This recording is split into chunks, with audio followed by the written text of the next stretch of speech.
Bagnaia, not off any of his Moto2 performances, but off what he achieved in Moto3, which is fascinating to see factories planning that far ahead. And he spoke about the planning and the change in ethos, looking down the squads now with Bastianini, Jorge Martin, Francesco Bagnaia, even Jack Miller, you would have to say as well, that Ducati's change in the way that they're planning their future is finally paying off. And fair play to them as well for making that change, Simon. Yeah, and I've got to say, he touched on the 8 bikes on the grid and pointed out they were requested, and it's true, the machine is that good.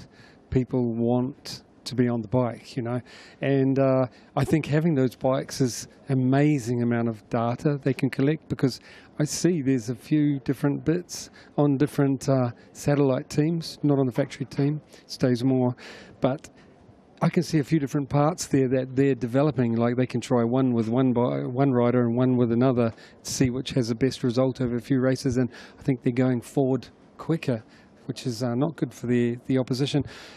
He was honest about a couple other things, and yeah, I loved the interview in general. Super interesting.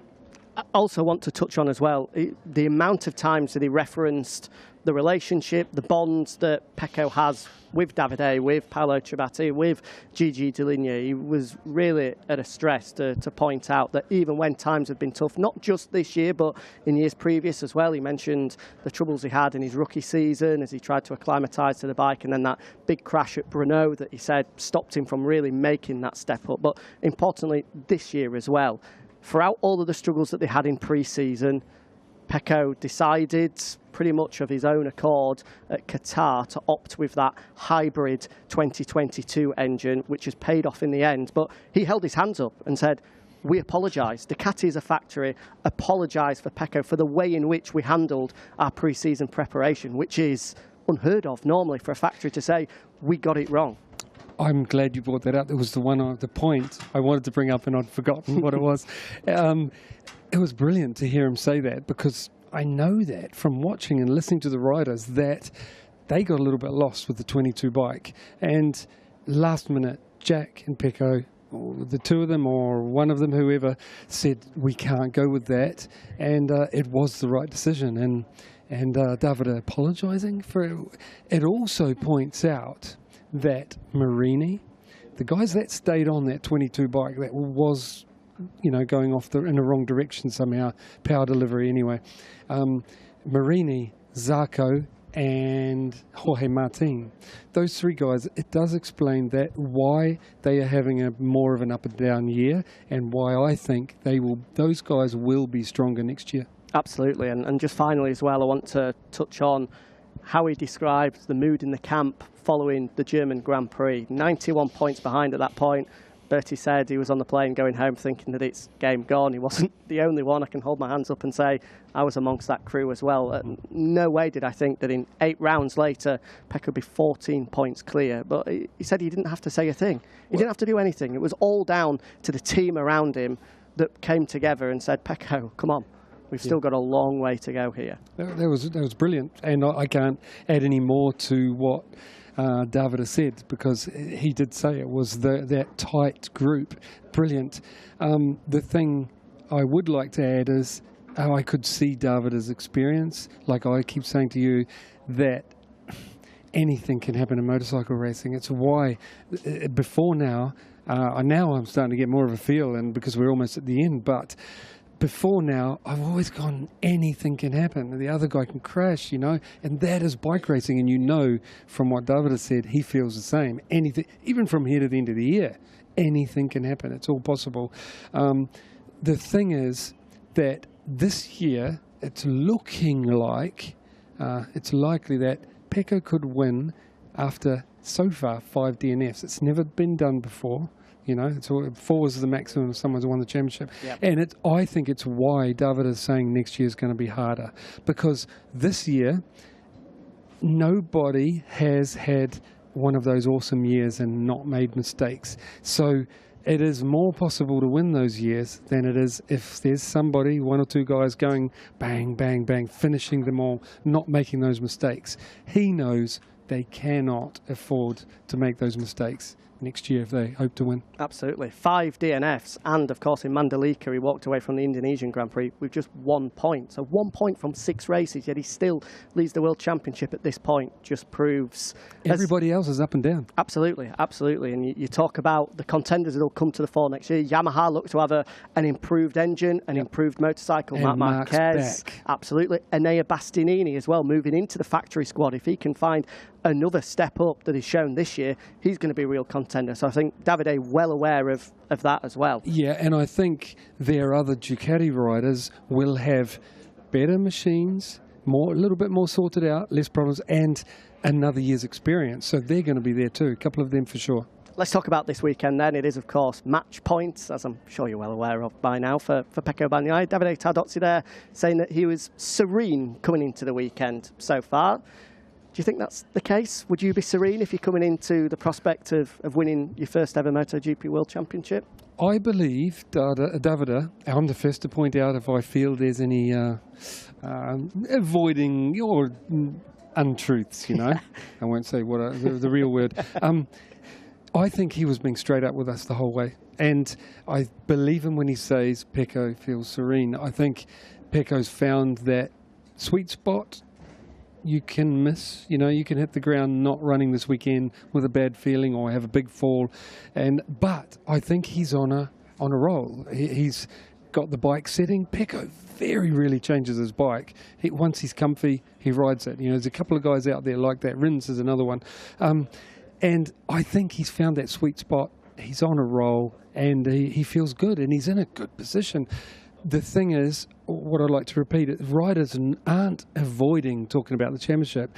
They have to focus on the job, which is all the small details to make the weekend a success, which starts from FP1, doing your list of jobs, and you have to treat it like just another race. They're not just saying that, to get the result. And that's all he's going to do. He's going to keep doing what he knows he has to do, put all those things together, you know, line them all up to hopefully win it on Sunday in his eyes. Is this possibly the weekend where, as you say, there is less pressure for him to win the championship? If it does go to Valencia, that would be a very, very different circumstance. Look, I don't think... I mean, yeah, he'll lightly think of all the... But at the end of the day, when he goes to work, he's not going to be thinking about that. That's what I'm trying... It's the truth, you know. It's not that they're avoiding, to repeat, talking about it. They just think about the important steps during the weekend. If you do that, focus on the job, there's less chance of you going wrong and destroying your chance. I really think that he's not feeling more pressure. Maybe when he's away from the track or sleep in bed at night, you know, he might worry about. But at the track, he's just going to go through the jobs. But all the riders are the same. The ones that are trying to beat him, and we know Fabio's going to do his very, very best to make it as difficult as possible. A couple of others as well. So all of them are just doing what I said. Every little step do the job towards Sunday, getting the result. Absolutely. Let's touch on Fabio then in just a second. Before that, though, we can let you know, if you did miss it, if you're just joining us now, a fascinating MotoGP podcast with Davide Tardozzi alongside Matt Burton. Fran Wild has just finished. If you only saw half of it, or as I said, just joined us now, make sure that you go to MotoGP.com, their on-demand section. You'll be able to watch it in full, and both myself and Simon will be in full agreement here. It is definitely worth watching. It is surprisingly good, honestly.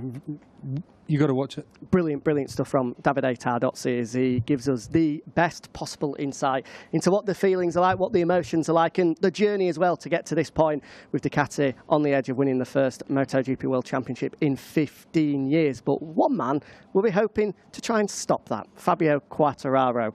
The Yamaha man, unfortunately, having yet another disastrous weekend at Phillip Island. A mistake into turn 4 saw him drop outside of the points before eventually crashing out at turn number 2, meaning that in the space of 8 Grand Prix, he's lost 105 points to Francesco Bagnaia, which 8 rounds ago, Simon, just seemed completely unthinkable. Where's it gone wrong for Fabio to be in this position with 2 rounds to go? Yeah, I think Fabio's been fantastic this year. I've said it repeatedly. There's a bunch of things that have transpired that have ended him being where he is right now, and very few of them have been Fabio's doing. Phillip Island was, Phillip Island was Fabio's doing. But the thing is, if you were in, basically if you weren't on the machine he was on, you have more chance of getting through the field. And we saw Bastianini come back from, at one stage I saw 14th. I think it was further back when his suit went off. Way further back, yeah. Yeah, and he came through to 5th. The thing is, the Yamaha, you have to keep the rolling speed, and Fabio's pointed this out. We've known this for decades, that the inline 4, the way that Lorenzo used to win was get in the front, like Fabio has been, last year, years before, this year, get in the front and be able to ride like you have to ride an inline 4 to be able to win. And when you're behind a bunch of V4s, you can't ride like that. And it's so hard. And he was trying and getting mugged up and then made a mistake, fell. The first mistake was something that fast speeds arriving at hard-braking tight corners, it basically creates a chance to do that, like Alex Marquez. And Phillip Island only has one, and it's like, for example, the old turn 3 at Austria, where that type of accident happens a lot. It's easy to do, and luckily Fabio had a gap to go through, unlike Alex Marquez, and then regroup, come back, but he's on that inline and he can't make the passes the same, it's not as easy. The thing is, overall, if you look at all of his points losses, very few of them were Fabio mucking up. Very few. In fact, I get to see most of the tracks and most of the races he's going into. He goes all through practice and qualifying a lot of the time with a wet bike. He doesn't even touch. So very few others could get away with that because they fall off in practice. Fabio doesn't. He's fantastic, The guy's great. He's put up a great fight.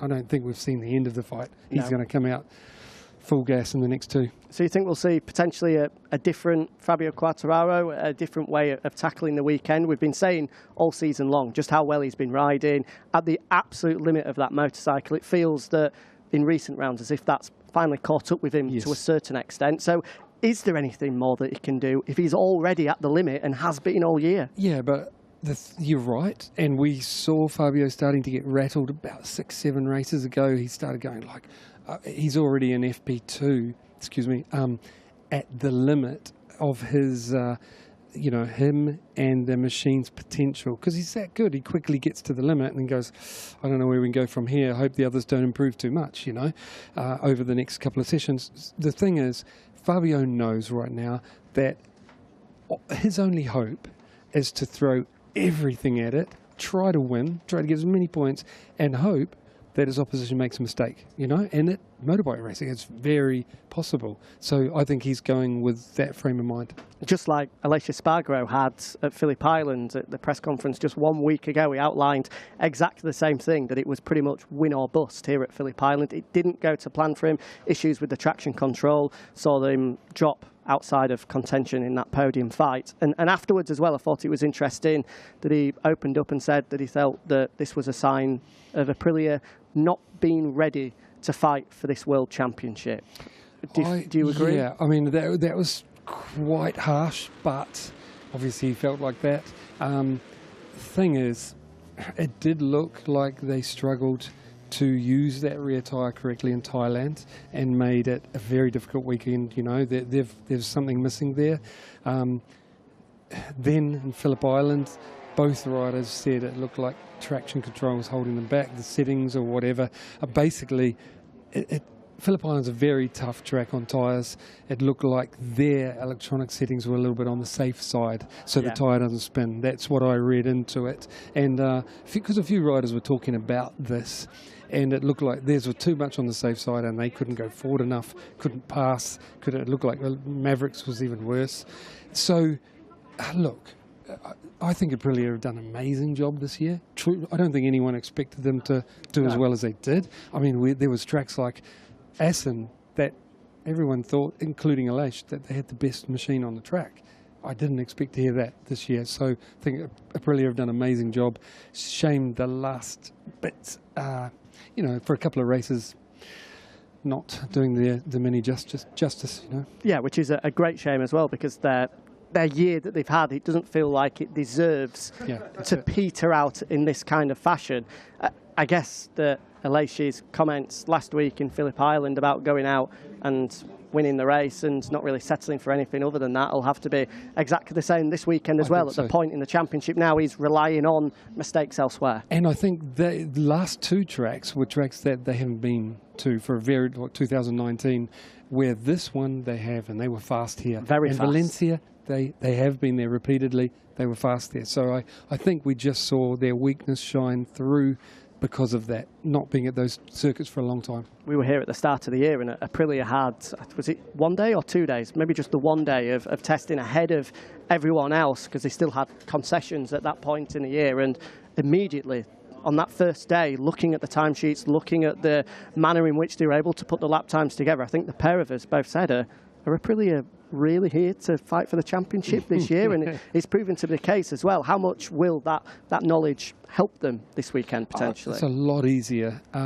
They would have developed all year, so there'll be some things that are different. But like I said, with no data, Japan and Thailand and Australia, it's a harder job, And so here, I think they're going to be starting from middle of the road rather than bottom and trying to fight back. So I think they'll be really competitive. Aleix said a lot of positive things about the new aero and the chassis at the circuit. Like he was saying at the test, he was saying things like, I can't get it to understeer, it just turns so well. I can throw with crazy speed. So I think they'll be strong here. It'll be interesting to see, and if you are at home wondering why we haven't spoken about probably the best race of the season so far, don't worry, we're concentrating on the title contenders right now, ahead of hearing from all three of them, and then once that's finished, myself and Simon will be able to deep dive, and we're looking forward to it as well. The best race of 2022 so far, the island really did deliver. We'll hear from Alex Rins and Marc Marquez, but of course talk about everything that we saw, including the comeback rides from the likes of Marco Bezzecchi and Enea Bastianini et al. As well. Those two in particular worth mentioning, Simon, factory orders, team orders. He was asked of Davide Tardozzi, and for the first time he opened up and said, our ethos has always been, unless one of our riders is in a position to win the World Championship, which we are now at, we will ask riders to potentially help us achieve that goal. So do you think, as Davide said, that is going to influence what we see on Sunday? I'm not sure if it's going to be here, or I think we're definitely going to see it in Valencia. But I don't know if we're going to see it here yet. Okay. I'm genuinely not sure. There'll be some discussions, and they will not want one of the Ducati guys risking Pecco. Absolutely. That's for sure. But I don't know whether they will change the order in that if you can win, go and win it, but don't risk our boy. I think it'll stay the same this weekend, but Valencia, I think the orders will change. I thought it was interesting as well how he said we're not stupid. Factory orders have come under, for some reason, quite rightly, a little bit of criticism for the manner in which it affects the race result, but taking your rider's hat off, because we've spoken about this and we know your feelings on it. Yeah. Can you understand from a team manager's perspective why they would do it? Well, in the last race, yes, I really can. If it comes down to I think they handled it right, correct, because we've seen real racing. We only saw Zarco, not pass in Thailand because he knew he couldn't win, and it was his choice. It wasn't a team order, as David pointed out. But when it comes down to letting a bike another rider change the championship, meaning stop your rider winning, there's no way they're going to be that stupid. The team orders will, and I think we'll see that at Valencia. I'm not sure about here. I don't think here. It'll be Valencia. We'll see it. We'll have to wait and see. 14 points then, the advantage of Francesco Bagnaia as he completed, up to this point, the best turnaround in MotoGP World Championship history. 91 adrift he was just 8 rounds ago. And now for the first time in his career, he not only leads the World Championship, but has an opportunity to wrap it up. The two men, one to his left, one to his right, Aleix Espargaro and Fabio Quartararo, will be hoping to stop it and take it to Valencia in 2 weeks' time. So without further ado, let's get the thoughts then of our 3 title contenders ahead of the match point weekend here in Malaysia. Matt Burt is here for the press conference with our top 3 in the World Championship.